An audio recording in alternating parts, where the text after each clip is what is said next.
toujours pas une équipe qui cadenasse, même si les quick-steps de Niki Terpstra, de Rémi Cavagna et autres Dries Devenets sont en train maintenant d'accélérer à l'avant du peloton sous l'impulsion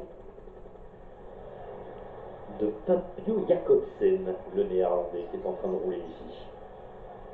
Équipe Fortuné en deuxième position, la Katusha remonte, les BMC sont un petit peu plus loin. C'est Rémi Cavagna, le français, qui emmène maintenant le peloton. Rémi Cavagna avec dans sa routine de Claire. Et pour l'instant, toujours pas d'équipe Vital Concept à l'avant de ce peloton, alors que derrière, on retrouve des garçons qui traînent un petit peu, comme Arnaud Gérard, notamment pour l'équipe Fortuné au Salsic.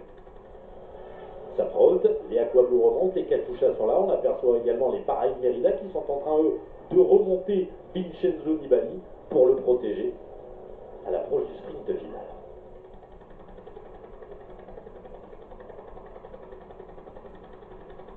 Nasser Wally toujours devant. Les Trek également. Commence à placer Giacomo Nizzolo. La BMC, bien placée également. Les hommes de Greg Van Avermaet, de Jean-Pierre Drucker. Pourquoi pas un sprint pour JP Drucker aujourd'hui? Pour Greg Van Avermaet, ça semble un petit peu plat. Avec Nicolas Roche, toujours bien placé. L'arrière du peloton, pas de changement. On aperçoit Julien Bernard, tiens, avec son dossard numéro 72. Les Wanty qui remontent. L'équipe Astana, attention, l'équipe Astana qui n'est pas bien placée est en train de remonter. Maintenant, Magnus Cort Nielsen. Et on aperçoit les premiers maillots de l'équipe Vital Concept, l'équipe de Brian Coca. Cette équipe qui a déjà connu le succès, j'allais dire lever les bras, mais non, puisque c'était sur un chrono. La victoire de Julien Maurice. Et c'est bien ce qu'ils sont en train de faire là. Les hommes de Vital Concept qui protègent. On a vu le bel effort de Johan Lebon, le breton, spécialiste du chrono, qui a 3 km de l'arrivée, et bien est en train de prendre position à l'avant de ce peloton, juste derrière Bert De Backer. Le gros travail là de Bert De Backer. Ils sont très nombreux, les hommes de Jérôme Pinault, avec Lorenzo Manzin également bien placé, juste à côté de Brian Coquard.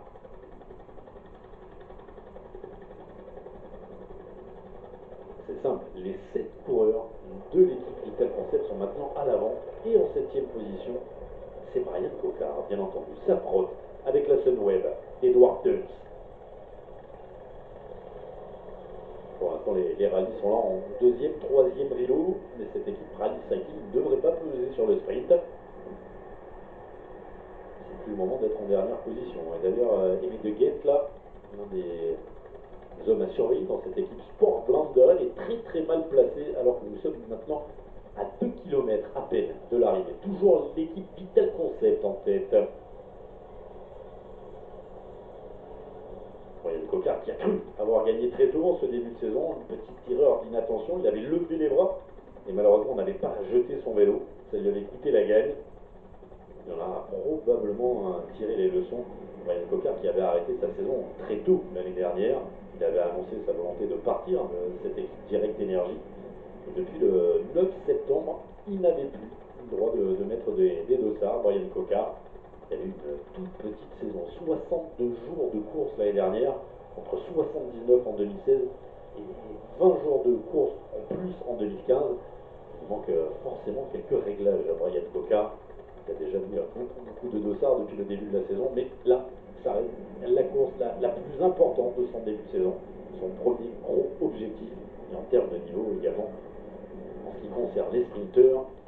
Tour de Man, il y a du calibre, on l'a dit, avec Mark Cavendish, avec Nizzolo, avec également Magnus Cort Nielsen, les forces de Lorenzo Manzin, et toujours cette équipe Vital Concept en tête.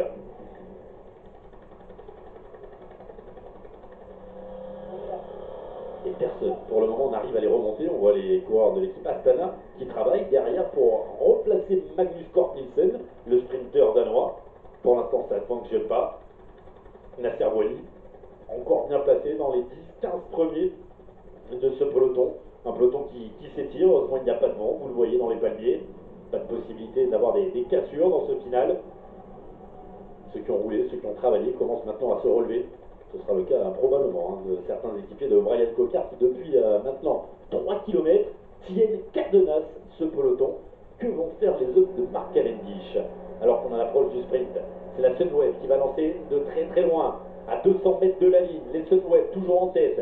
Brian Coquard est là, bien placé. Il y a un petit peu moins d'équipiers que tout à l'heure. On aperçoit également juste derrière lui Nasser Bouhanni. S'approche avec Jacob Ponizzolo. Brian Coquard qui surgit et Brian Coquard qui s'impose.